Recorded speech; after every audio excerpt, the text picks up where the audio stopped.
Welcome to Twisted Tales.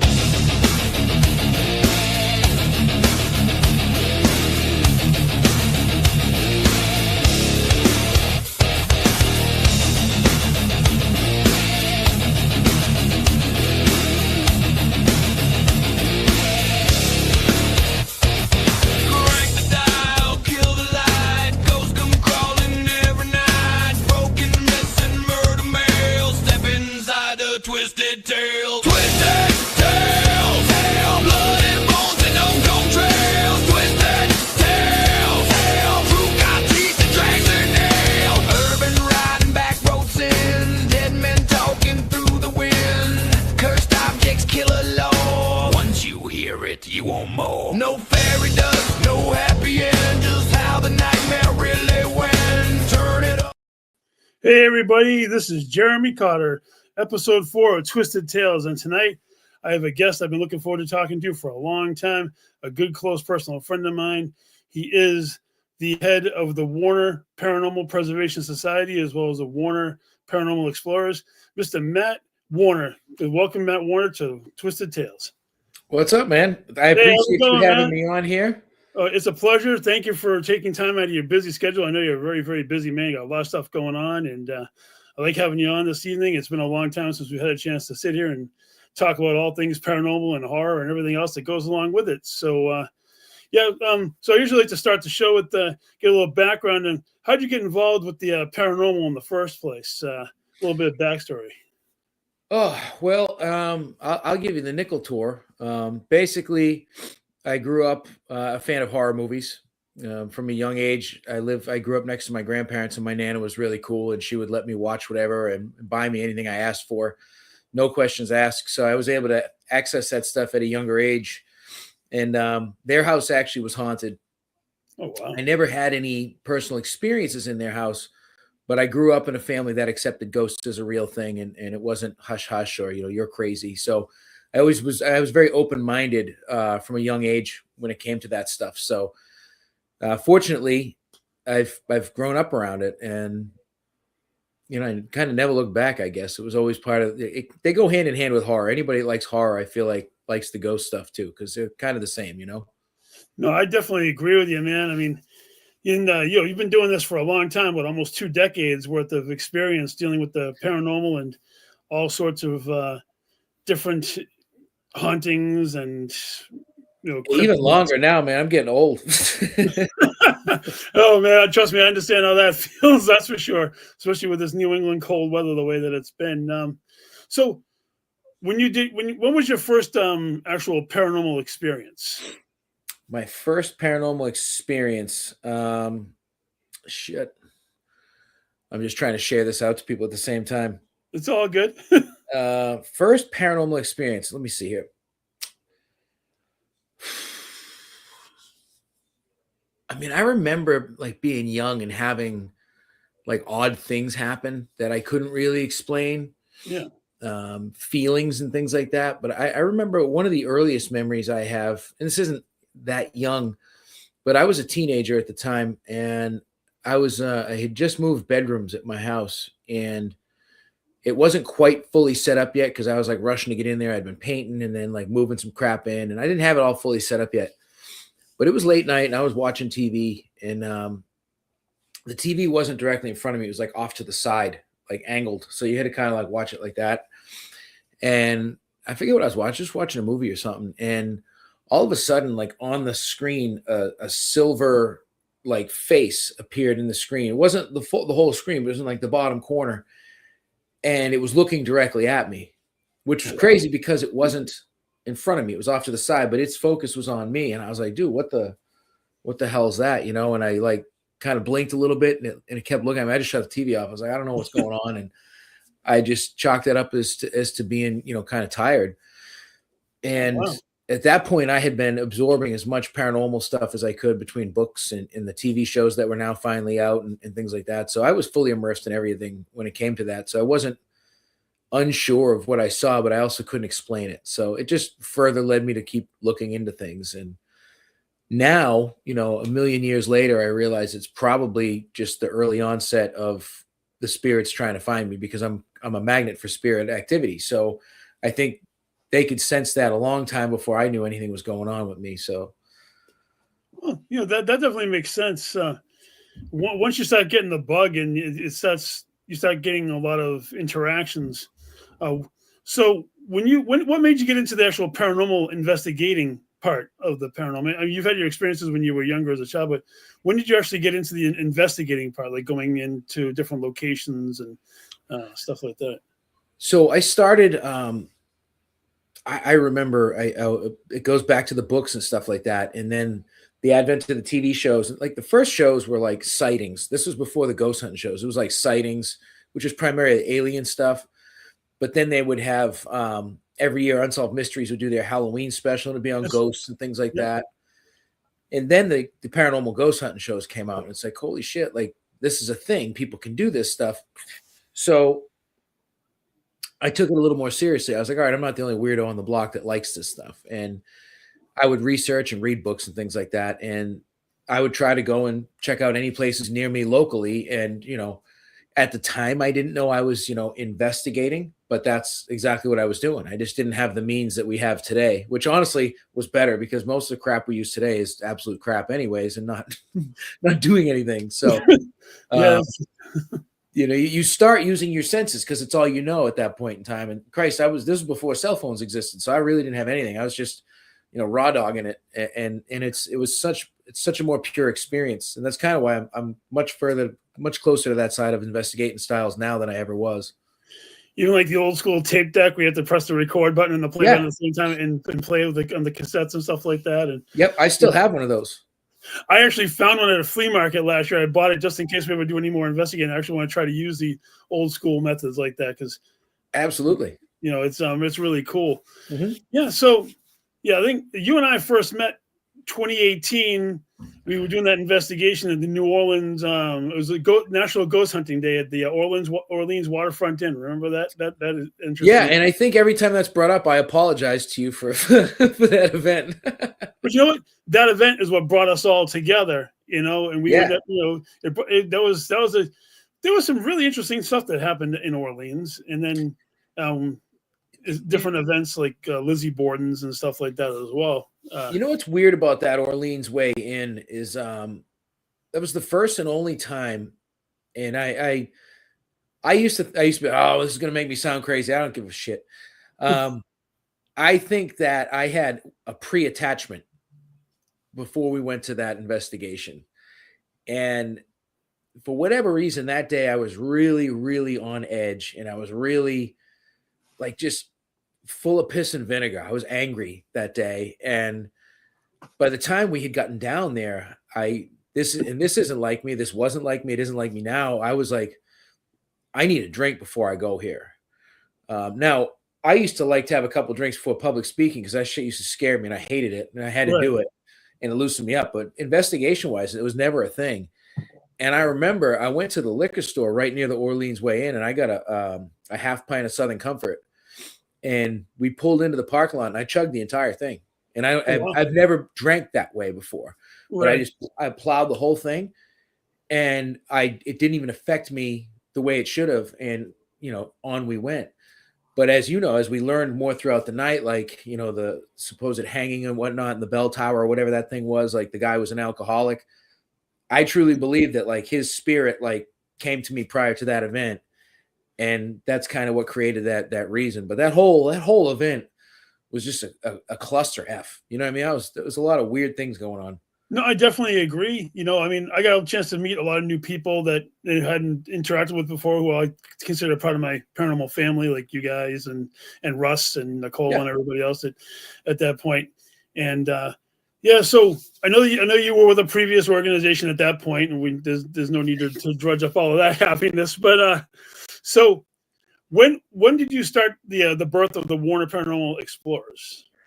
So Warner Paranormal Explorers, that started in it was November of 2019. Okay. Yeah, that was when I had the idea. I said, all right, you know what? Like I know enough, and I'm an Aries, so I'm naturally a leader. It's just something that I take on. I'm not a bossy type of person, but I just take charge and get things done because that's how I roll. So I knew that I was capable of doing my own thing. Yeah. I knew what I was doing clearly, and I had a lot of good connections and a lot of good people that I like to hang out and do shit with. So I was like, why not, birth my own thing? And that's when the Warner Paranormal Explorers came to be. Yeah, I mean, like I said, hey, I got the sweatshirt right here. Oh yeah, you do. Much appreciated. Oh, of course. It was a good time, and then I know from there you spawned the Warner Paranormal Preservation Society. Correct. And that was what, 2021, 2022. That started in 2022. 2022? The idea was born in 2021 when I Yeah. first started trying to get myself situated with and into Hartsuff Hall, and then 2022 is when the birth of that occurred. And That's awesome. the reason for the two separate ones, now Explorers captures more what I do. It really captures what I do because I like to just explore. I'm not always just investigating. I love to do urban exploration. I like, treasure hunting. I like all of these things. So for me, just being called a ghost hunter is such a closed off thing. So I was like, you know what, I'm going to be the Explorers because it captures everything that we were doing at the time and having fun. And at that point in time, a lot of people, the purists, I wish they were still around because the field's a joke now. But the purists were like, oh, well, you have to take everything so seriously and you have to do this. It's like, no, you don't do this. That's bullshit. Like, I do this for fun. Like, this isn't a job. No one's making real money off of this, So I love that. Hey, Lisa, I love the fact that we've been the Explorers for so long because now all these other people are trying to, add that tagline to their shit. And it's like, yeah, whatever, man. I've been doing that forever, and the separation occurred because with the Preservation Society, there was a different business model, different ending. And the whole purpose of the society that I put together was to create a collective of people that would work together to help preserve historic locations through the paranormal. And, we have Hartsuff Hall, we have the House of Hirt and Payne that I now live at. Worked out pretty well for me, I'll say. We were this close to having another location towards the tail end of last year that kind of fell through, and that's the way it goes. So I'm always keeping my ears open to places that might benefit from what I have to offer. So we're always looking, That definitely makes sense. I mean, it's always good to expand the society and help it out as many places as possible. And, places that aren't really well known by a lot of people, because let's face it, some places have definitely been investigated to death. The bones have been picked pretty dry in a lot of locations, Oh yeah. Some try to reinvent themselves and it doesn't necessarily work out to their best benefit. We both know that for sure. Oh yeah, absolutely. So if you wouldn't mind, give us a little history of like the Hartsuff Hall. Like I know the place is magical, but I don't know a lot of like the background behind the hall. If you could, expand on the hall a little bit. Yeah, I know that shit better than most other things. So, Hartsuff Hall, it's in Rockland, Mass. It is my headquarters, basically my home base. Probably my absolute favorite building on this planet. And it was built in 1899 as a Grand Army of the Republic Hall, a place for Civil War veterans and their families to go for meetings and gathering spots. And it's been used over the years for all sorts of different things. We think Oddfellows practiced there. We have reason to believe they did. We've been told otherwise, but we feel that they were practicing there at some point or another. It's been used as a day school. There's been a couple funerals, couple weddings held there. Yeah. And it's just a beautiful place. And it's one of only 5 all wooden halls left in Massachusetts. It's on the National Historic Registry of Deeds. And what's up, Bennett? And yes, the stained glass windows, they are original to the building. They were used as fundraisers to help raise the money to build the building, which in 1899 cost $10,000. And it's a 4-floor building. The basement has a rifle shooting range in it. The attic is the coolest attic I've ever seen in my whole life. And it's a wonderful place. And it is full of spirits. We have found and actively, I don't say labeled because you can't really label, but we've communicated with 6 or 7 different spirits in there more than once. So I'm pretty certain of at least 4 in that building that I communicate with almost every time. And it's been wonderful for us. What's up, Kyle? Hi, Alan. It's been wonderful for us to have this building, and to be able to just go there whenever I want, walk around is wonderful. And I'm very fortunate. I've had some of the people I look up to in the paranormal field actually been able to come through there, corroborate everything that we've seen and heard, and give it the stamp of approval. And it's great. It's one of those. It's still kind of a, hidden gem, so to speak, but it's known. Relatively unknown. Yeah. Yeah.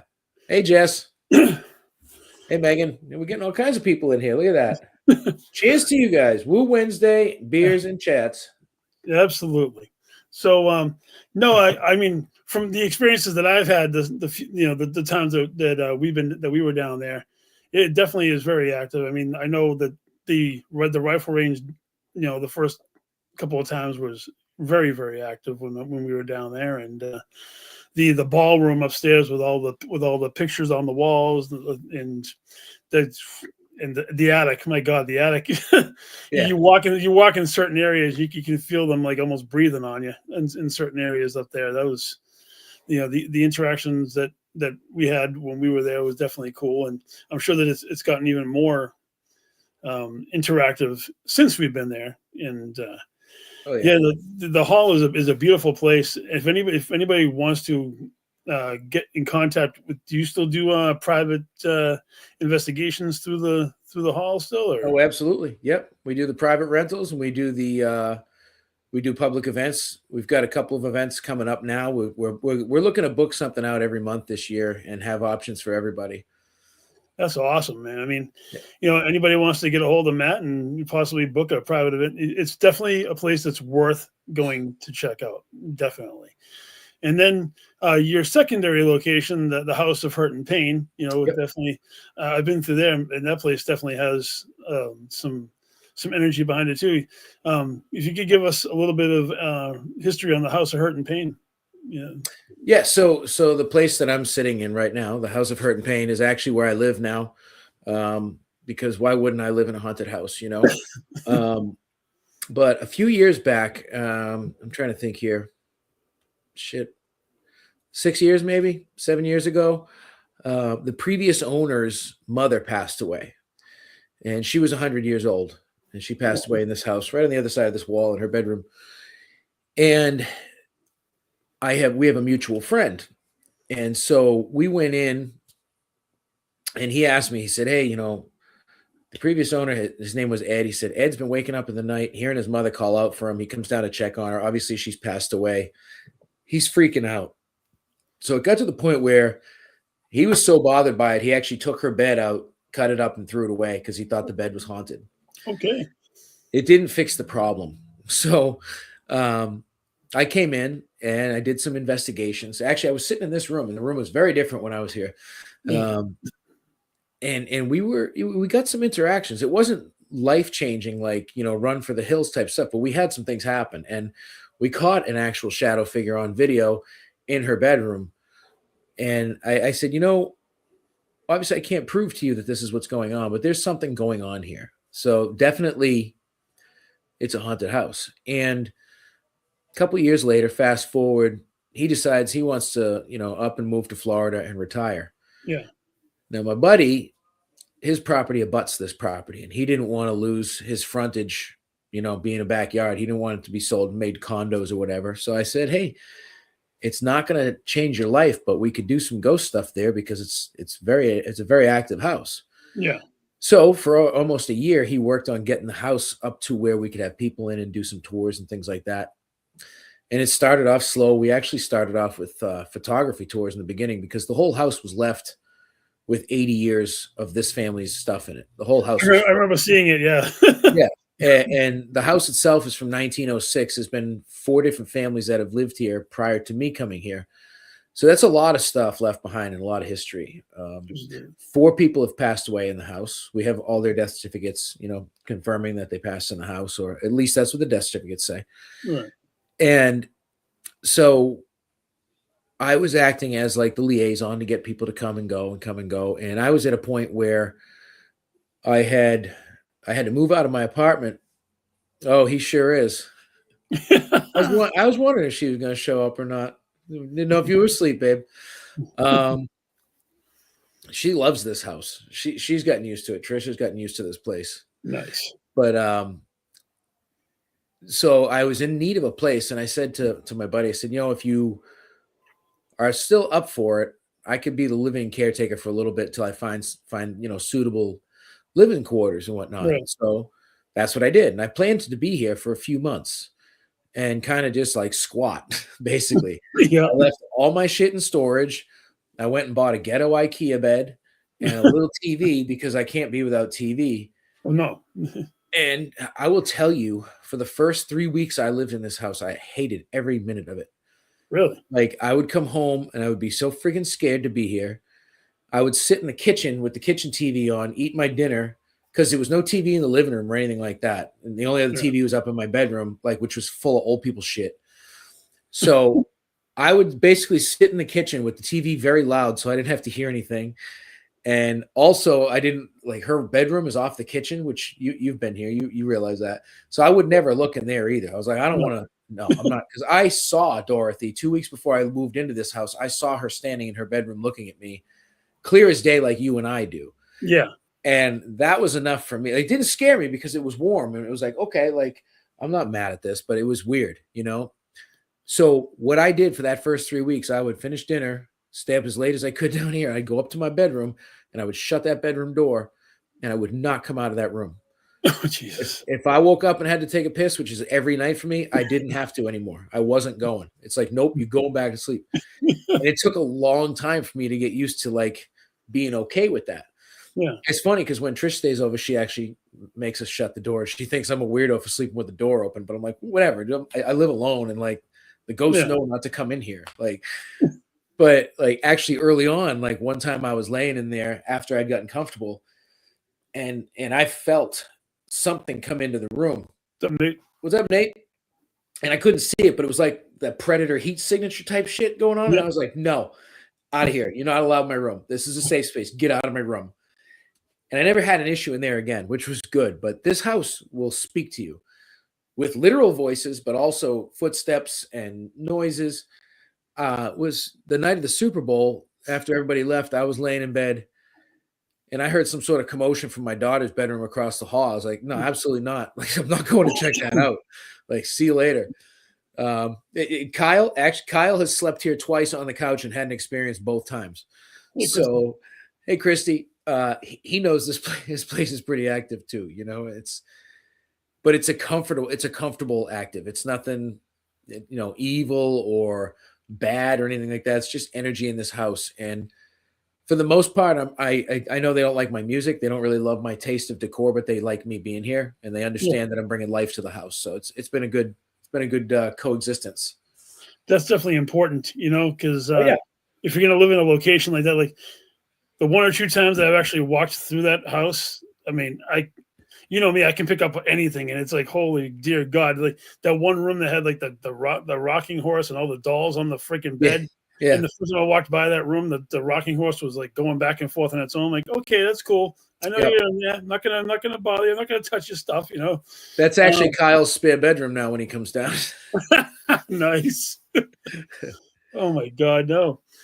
So, so you were talking earlier when we were advertising that you have an event coming up this weekend at the hall on Valentine's Day of all wonderful days of the year.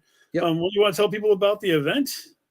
So what we were figuring, all right, what can we do that makes for a different type of a date night? Or also, what if you don't have a date and you just want to go do something cool? This time of year is really hard to do anything because no one's doing anything. So I was kind of kicking the idea around with Kyle and Trish, and I said, what if we would just do a Valentine's Day ghost hunt? Nothing outrageous out of the way, Trish. What she fails to mention is that when she stays over, I have to sleep on the different side of the bed than normal, and it's the one next to the door. So I'm protecting her at all times. So she's give her a shield. Yeah, I understand that. Exactly. I'm Operation Human Shield. But yeah, so the event itself, it's going to be just, a traditional ghost hunt gathering, but we're going to have some little twists on it for Valentine's Day. We're going to have some different games that you can play. The one I'm excited for is Spin the Bottle. Unfortunately, it's not going to be to make out with anybody, but if you choose to, you can spin the bottle, and whatever card it lands on, you're going to flip over that card, and you have to do that challenge by yourself. So we're going to have different challenges. Awesome. Yeah, Dude, like, you'll have to, and we've all heard of 7 minutes in heaven. The challenge will be based around 7 minutes of solitary. So you don't know what you'll land on. There's some places in that hall I wouldn't want to spend 7 minutes on my. Yeah, exactly. And that's why it's going to be one of those things. It's going to be optional, not mandatory, but we just want to do a little fun twist on things like that and give people an opportunity to get out and do something in the middle of winter when there's nothing going on. That's a great idea. I mean, Gene and I are going to, I think it's Factory of Terror for the Bloodborne challenge. I just saw that earlier. That looks cool as hell. I never even knew it existed until she told me, "Hey, let's go do that." Because we don't like to do traditional Valentine's Day stuff. It's not our jam. Next thing I know, now I'm getting advertisements for it all over Facebook, all over TikTok, all over freaking everything. I'm like, okay, now that I know it exists, for some reason, the bots that run these computers are like, they get into your head and they just send all sorts of stuff. Hey, Jason. What's up, Jason? Yeah, man, I'm telling you. Yeah, it's great. I mean, I know that you also do a lot of work with the Wilson Castle in Vermont. You usually have your yearly Halloween extravaganza up there. Yeah, we had another great year this year. This year was scary because I make mid-level content. I don't pretend that I'm great at much. Like I make shit that makes me smile and it's simple. I didn't grow up with technology, so I didn't have that luck, but I had made a video for Wilson Castle, and it was some of my drone footage that I had taken at one point. I put one of my favorite Godsmack songs to it and just blasted it out there on TikTok, promoting that I had this event coming up, and I decided we're going to do a vampires ball. Well, that video went viral and had over 2 million views and thousands of comments, and thousands of these comments saying, "Oh, I'm going to be there. I'm going to be there." And now I'm paranoid because I like low-key events of like 20 or 30 people that are manageable. And I like to know everybody so I don't have to behave, Exactly, yeah. So this kicks off and I have to let Wilson Castle folks know, hey, by the way, this has happened. I hope it's a good thing and it gets all this attention for the castle, and I hope all these people don't show up. So they didn't, which was good. Right. But it was a learning experience that I will no longer advertise paranormal events on TikTok because you don't know what's going to happen. And the people on TikTok are insane. So really, even worse than other social platforms, huh? Yeah, because it's like with Facebook and Instagram, you have a much more direct link, in my opinion, to people than TikTok. TikTok is such a random algorithm of just, pure nonsense that you never know what you're going to come across. So we learned a little bit, but the Wilson event went great. We've got it scheduled for again this year. We always do the last Saturday in October every year. It's a standing reservation that I never have to ask for. It's always there. And I'm going to be going up actually earlier this year to do some filming with my buddies and Soul Seekers. Nice. And potentially going up to do some filming with some friends coming up from down south as well. She hasn't confirmed when they're coming up, but I was invited. So might be up there a couple times this year. That's fantastic, man. Now, I would be remiss if I didn't mention when you did the character, was it Crow Ravensfoot, when you used to do that crazy character for oh yeah, remember those videos? I mean, I don't think anybody realizes, but you came up with this crazy character, and you were doing these video clips, and I think you even dressed like Crow Ravensfoot for like the first Wilson Castle Halloween party. I don't know if it wasn't the first one, but I did. Yeah, when we did one of the Halloween ones, I did go as Crow Ravensfoot, and I will let you in on a little secret. Crow Ravensfoot is going to be resurrected. Yeah, I know that it's definitely it's a satire about on certain genres in the paranormal, but those damn videos just busted me laughing, man. I'll tell you, there was some of the it was so creative. It's something like different than what anybody else was doing at the time. It's yeah. I appreciate that because I had fun doing it, man. It's great. I mean, I have some pictures on my phone of of like one of the Halloween things that we went to with you guys, and you had the whole Crow Ravensfoot character going on, and it's a great.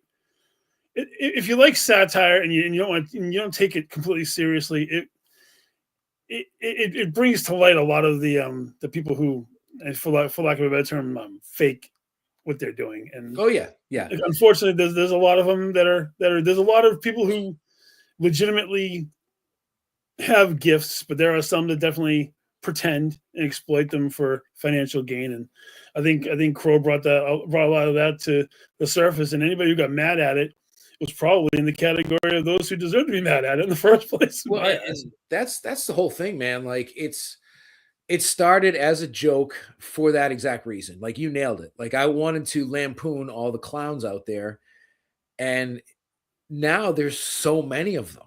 It's like everywhere I turn, I don't know what's happened. I really don't. And like one of the things that I've always like really respected about you is how you're able to stay so neutral. Like you're, Switzerland with everything. And I used to be the same way. I used to always just roll with whoever, hang out with whoever. It's like, oh, you don't like this person? That's cool. That's not my problem. And it used to work just fine. And then it didn't work anymore. Like you have no idea how badly I want to just name people, but I'm not like that. Like there's so much shit going on right now. Like, well, I understand. There was, I was really friendly with this group of people, and I went and hung out with someone that they didn't like. And then all of a sudden they blocked me, unfriended me, spread rumors or whatever about me to other people that I was friends with, who then also blocked me and unfriended me. People that I considered actual friends. I'm like, you know what? You guys are all a bunch of fucking dipshits. So like, whatever. Like I'm going to be friends with whoever I want to be. And if you don't like that, too bad. Like it's just crazy to see all this stuff going on right now. Like doxing. I didn't even know what doxing was until recently. Dude, I don't even know what the hell it is. I mean, you just mentioned it. I should know what the terminology is, but I'm not. So basically, doxing is actually illegal. What it is when you publicly release someone's private information, like with their home address, their phone number, social security and stuff. There's people in this paranormal field that are actually actively doing this purposely now and bragging about it. Really? Like there's some dumbass idiot who has it in his profile like that. He's a doxer, and it's like you're an asshole, dude. Like these people, I don't understand. I don't get it. So. You've known me a long time. I've never. That's space docking, Kyle. No, don't ask why I know this. Oh dear God, I don't want to get into that. That's my Lord. That takes it to a different level right there, Kyle. No doubt. But no, Switzerland, so to speak. Yeah. I decided I let go of the hate a while ago. Like I was holding, dude, I understand. I might have seemed cool on the outside, but I was a rage bomb on the inside. And to be honest with you, I can get along with anybody. And just because I get along with you and I get along with somebody else doesn't mean you guys have to be friends. That's how I feel about it. Because hey, Chris, man, me, Gene and I, we get along with everybody in the paranormal. It doesn't matter what side of the coin it is. I'm not kissing Kyle, by the way, Trish. The only time that I get rid of somebody is if they cross Gene. When you cross that line, it's done. That's the line in the sand that I have. Aside from that, you can say what you want to about me. It wouldn't be the first time I've ever heard any of that stuff. But but no, I treat everybody with respect, and I try to bring as much positivity back into this field because I feel like so much of it got lost at one point or another. Oh, absolutely. And I'll tell you, I don't carry hate. That's not an emotion that's worth carrying because it just brings you down. No. And I'll never wish anyone unwell. I just wish them the life that they deserve. And exactly. There's a lot of people out there that deserve a shit ass life, and they're gonna get it. Karma is my favorite.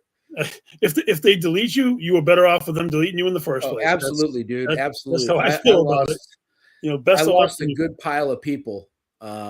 That I didn't expect to over the past 6 months. And I was like, all right, well, that's cool. It's no loss on my part. Like I'm too old to care about that stuff. I agree. Plus it opens up for other people to come into your life that are supposed to come in and rise up your vibrations and bring you up to a better level than you were with those other people to begin with. Cause I mean, if they were anchors and they were causing problems that you don't need them anyway. And yeah, absolutely, man. I definitely noticed that, especially getting involved in this whole podcasting now.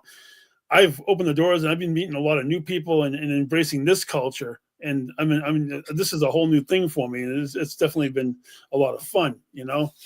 And well, and that's just it. With you hosting a podcast, you have to be very neutral because, you know, there's going to be people that you have on that either don't like other guests coming up, vice versa, or people are going to watch, but I can't believe he's got this person on.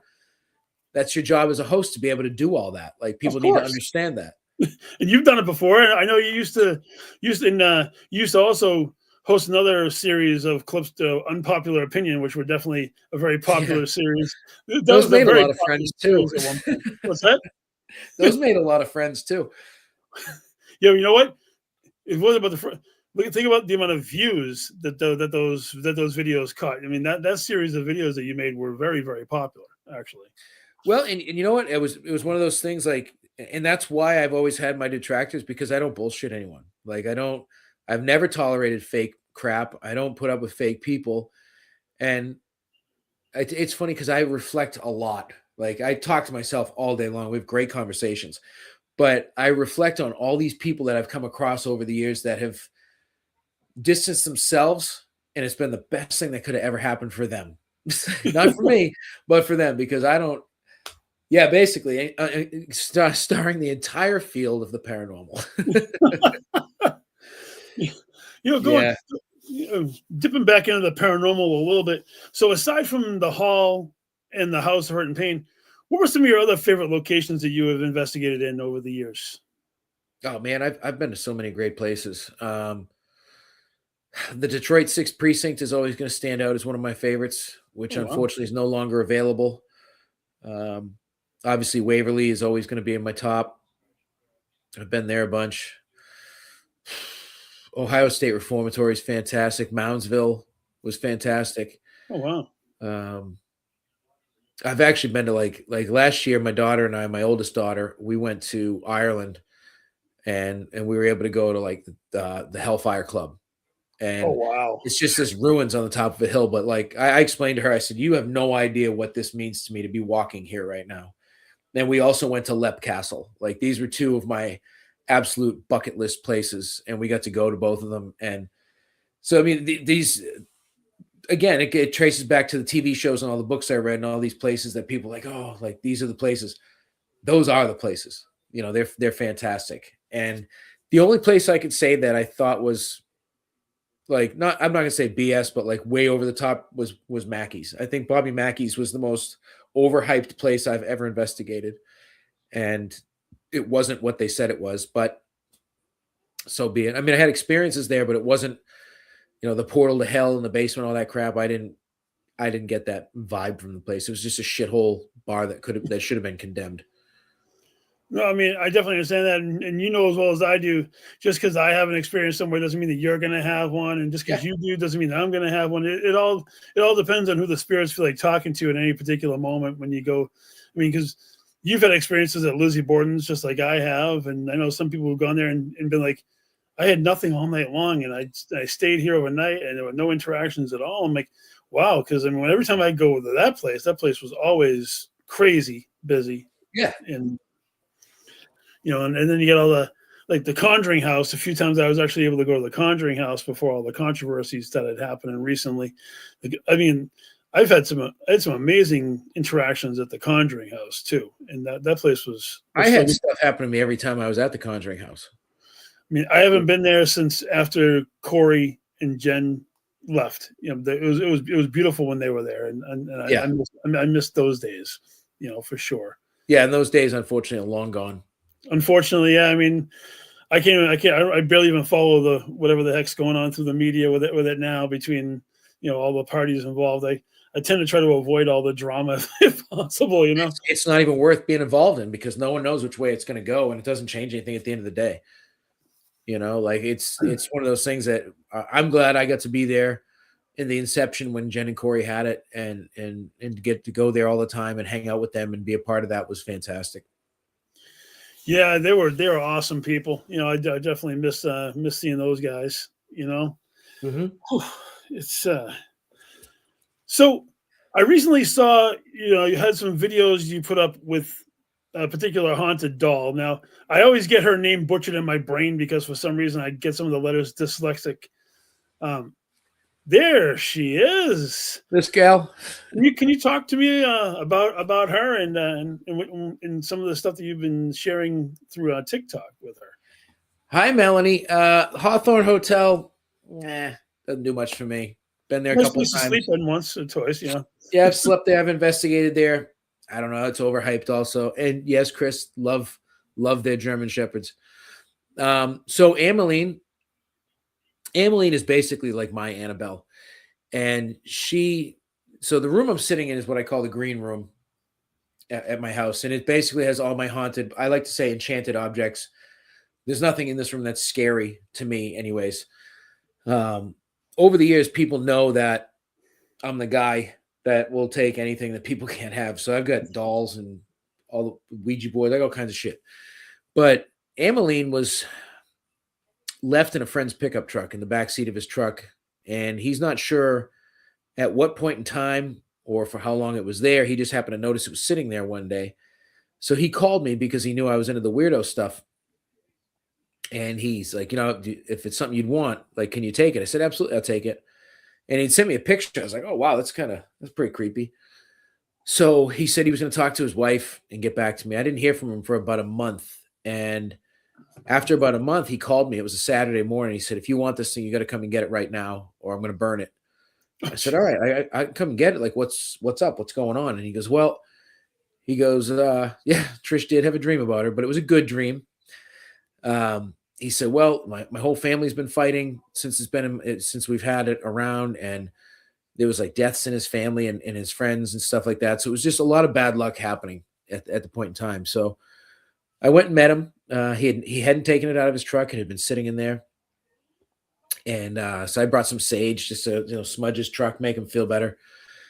And when I got there, I opened his truck. He opened the truck. I went and grabbed her. As soon as I picked her up, the electricity energy from her went right through my arms. Like that's kind of how I know an object has something to it. I can feel it.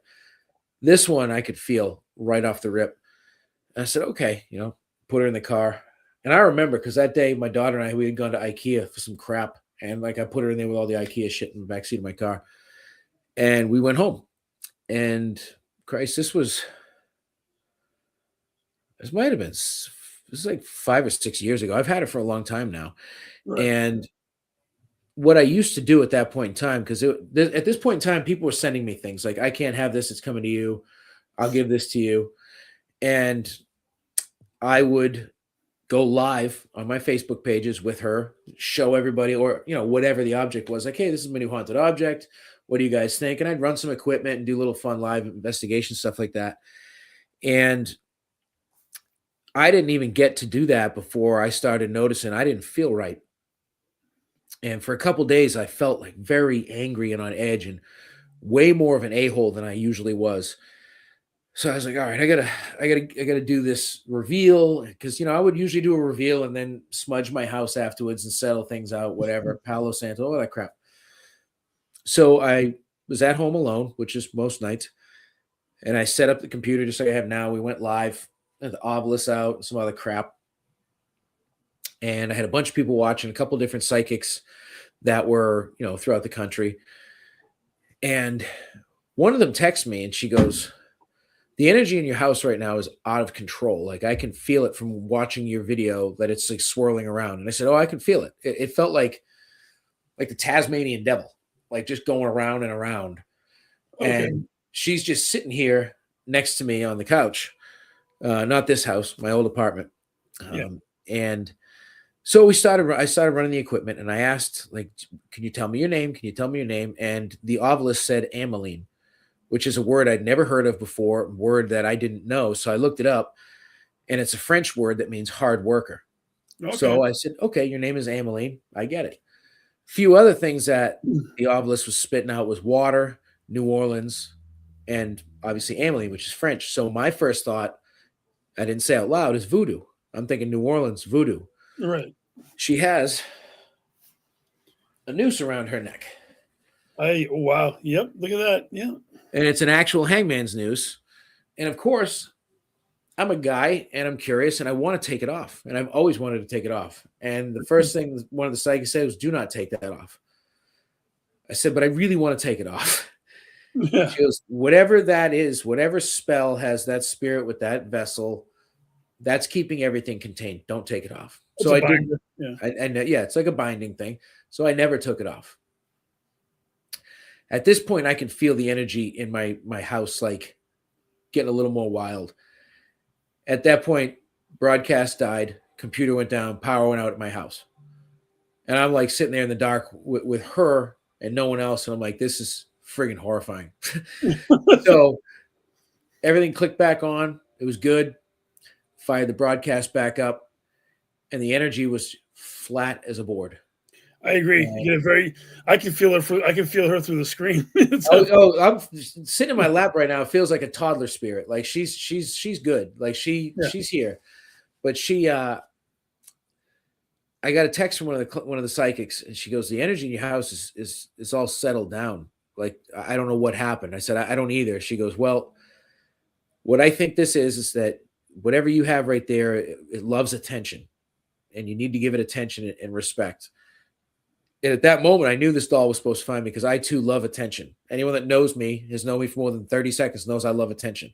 Of course. So we're a match made in heaven, and we have been good ever since then. She always had a seat right next to me next to the couch on a bookshelf, watching the TV.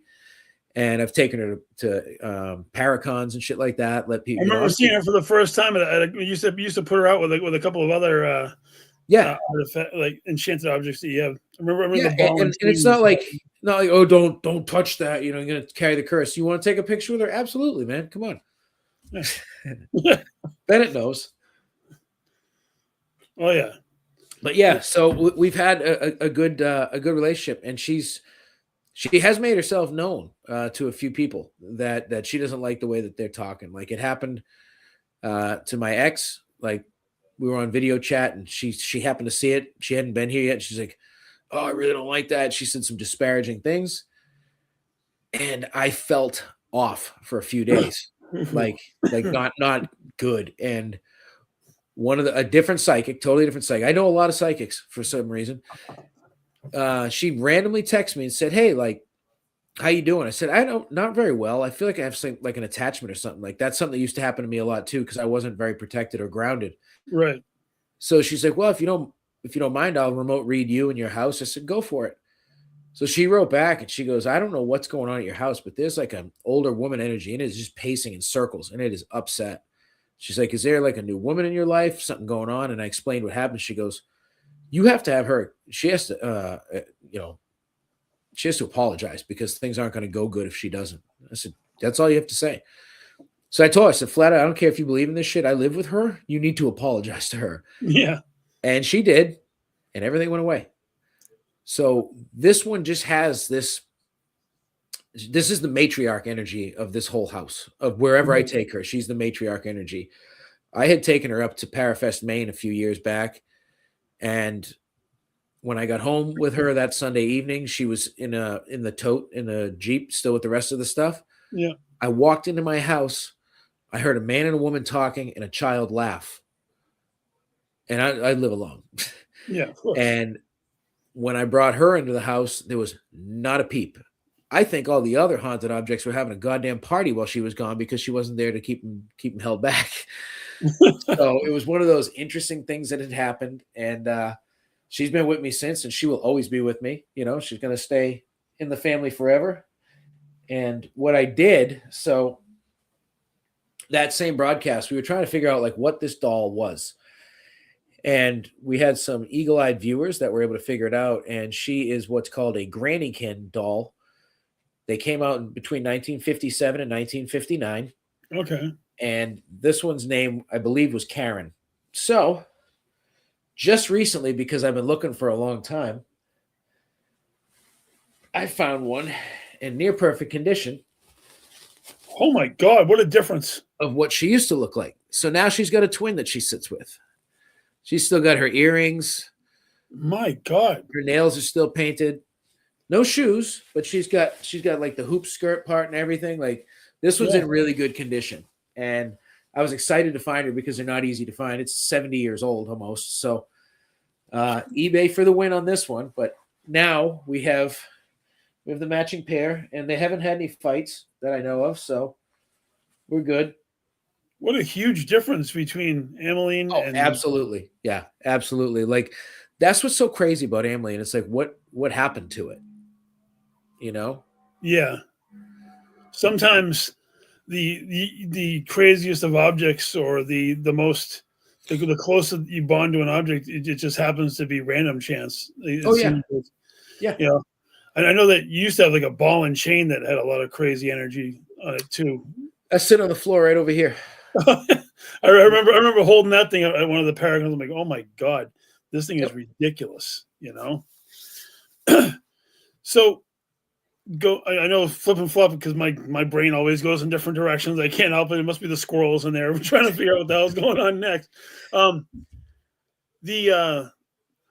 The ticket, you said you wanted to give away a couple of tickets this evening to some lucky person. How did you want to go about doing that for the Valentine's Day event? Did you Yeah, no, I have two. I mean, these are actually shit. Did I answer the other one already? I had two really simple but good trivia questions. I'm gonna have to change one of them because you asked the question earlier and I answered it. And I wasn't even thinking. I have no idea. I mean, no, that's all right. I'm just like, did we talk about that shit? Like, God damn it. Well, for those of you watching, I don't know if some of you are watching only because I'm going to give something away, but that's cool too. I want to give you an opportunity to win a ticket. Actually, you know what? We'll just do the one question and do two tickets. Make life easier. Yeah, sure. You know, so it's a simple question, and the first person that gets it right in the comments, all you got to do is message me and you're on the guest list for this Saturday. Now, mind you, it's in Rockland, Massachusetts. You can come from wherever the hell you are in the world. That's fine. But just know that nothing is included with this except your entrance to this. I'm not paying your transportations or anything like that. Nope. I will let you in the door and let you sign the waiver to come and investigate with us at Hartsuff Hall. The question I have for you, Warner Paranormal Explorers, you heard, if you were here, you heard when it started. When I started Warner Paranormal Explorers, how many people were originally part of it? First person to answer correctly in the comments that we can see gets two tickets.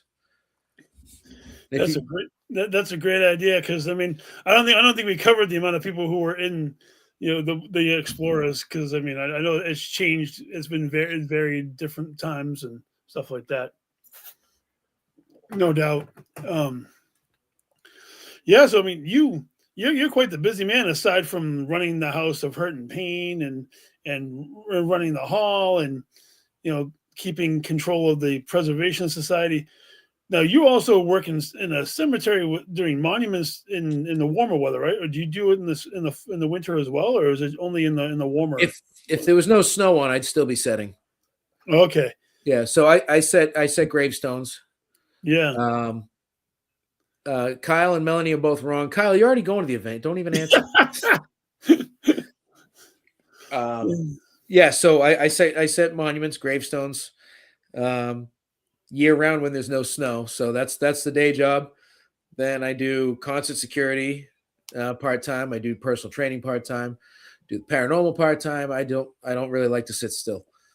No, it doesn't sound like you ever do get a chance to sit still doing all that kind of stuff. No, not so much. Not so much. Man, I know that I actually did a session with you through your bare bones thing when I came down and did some stuff, and that was helpful at the time. I haven't been able to do anything because I've had health issues and whatnot and so forth. But I'm trying to get back into all of those kind of things. Oh, Nate was asking what the question was again. You should be disqualified for asking that question, Nate. You weren't paying attention. The question was, Warner Paranormal Explorers, how many members were originally part of it in the very beginning? That's excellent, man. You know, hopefully somebody will figure it out, because it probably shouldn't take brain surgery to figure out questions like that. No, but it's pretty. It could be tricky, but it shouldn't be tricky. Yeah. I mean, you're just gonna get people who throw random numbers out until somebody figures it out. So that's okay too. Sometimes you gotta throw stuff at the wall and see what sticks. Exactly. Sorry, No, Matt. so Not right. not right. Now I know that you're a horror aficionado. Like you love the genre probably for as long as I have. What are Wrong. Morgan says 5. Yeah, she's wrong. So Nate's wrong. Kyle's wrong. Thank you, Christy. it's not. Gene can't participate, so it doesn't count.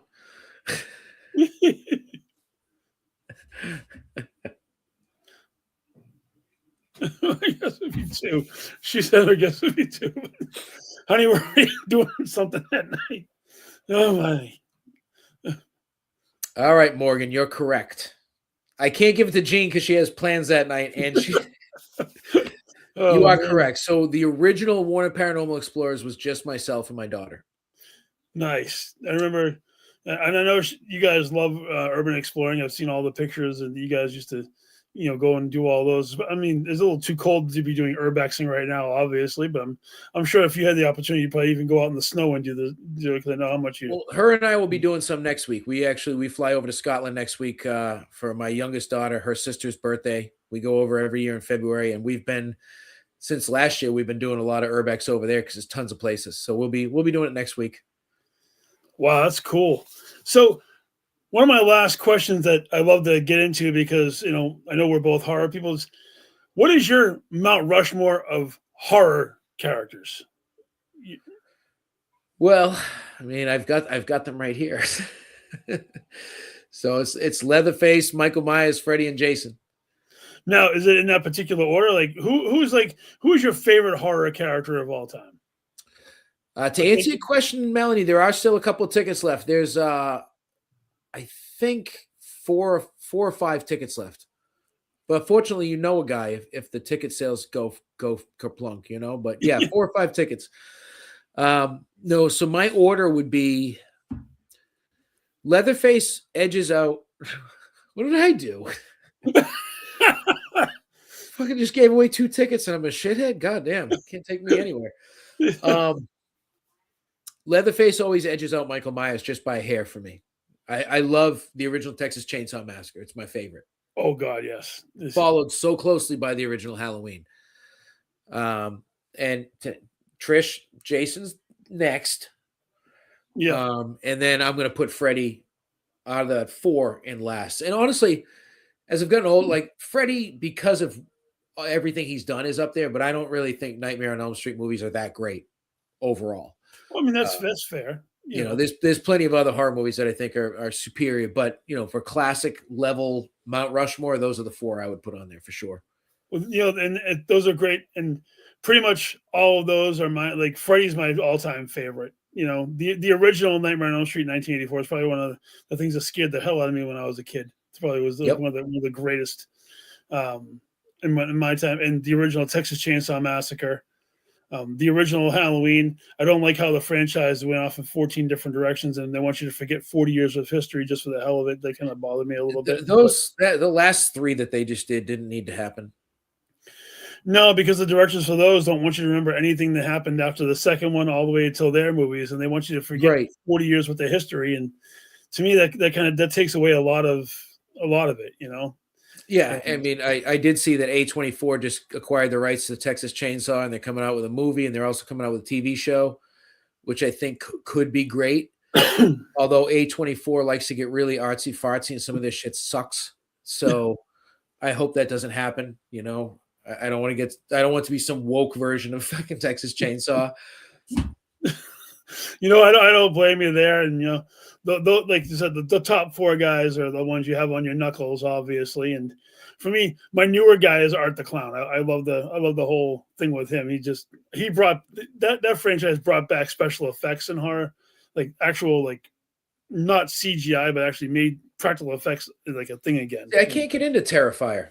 No, I'm going to give it a second chance, but I just couldn't get into it. I didn't. wasn't my thing. But I also like clowns don't either way for me. Like I also don't care for it, any of them. That's Pennywise, okay. any of that shit. You know, William Shatner mask with a makeover. No, it is definitely true. I mean, the original Halloween movies were definitely great. Oh yeah. You know? So I want to wrap this up by thanking you, Matt, for coming on tonight and sharing all the wisdom that you have from all these years, and showcasing the House of Hirt and Payne, as well as the Hartsuff Hall and everything you got going on with the society. And if you could just let everybody know where they can reach you, and possibly if they want to schedule a private investigation at either location, the floor is yours. Yeah, much appreciated. I appreciate you having me on. I really do. It's been great catching up with you. You can literally find me anywhere. I'm on socials everywhere. We have Warner Paranormal Explorers on all the socials, Warner Paranormal Preservation Society on all these socials, and warnerparanormal.com. We actually do have a worldwide website. We have all the information about any events that we have coming up there. And like I mentioned earlier in the broadcast, we're going to be trying to put some sort of event together every single month. We offer private rentals of Hartsuff Hall. And I do gatekeep this house because I live here. But if I know you or I trust you, I do offer private rentals of this house as well for paranormal investigation purposes. So reach out. I'm here. Love to have you guys come through, and we got a few tickets left for Valentine's Day. It's not anti-Valentine's Day because we're still celebrating love. It's just going to be with the ghosts. So we'd love to have you out. That's awesome. Everybody, this is Matt Warner. I am Jeremy Cotter. Thank you for episode 4 of Twisted Tales, and I'm looking forward to seeing you guys next time. Gwen, you want to take us out? I appreciate it. Yeah, Matt.